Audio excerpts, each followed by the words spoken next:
बारान। जी बारान की जान। अगर मैं कभी जाना चाहूं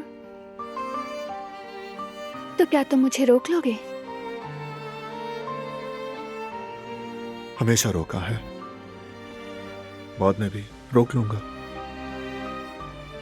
अगर कोई बड़ी रुकावट आ जाए तो क्या करोगे?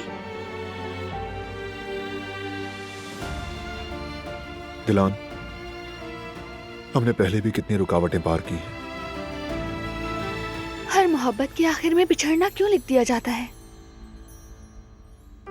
लोग इतनी आसानी से छोड़ क्यों देते हैं एक दूसरे को? हम छोड़कर जाने वालों में से नहीं हैं। चाहे कुछ भी हो जाए, ना ख्वाब ना हकीकत, हम अलग नहीं होंगे, कभी नहीं। तुम इतने यकीन से कैसे कह सकते हो? क्योंकि मैं जानता हूं तुम्हें डरना नहीं चाहिए।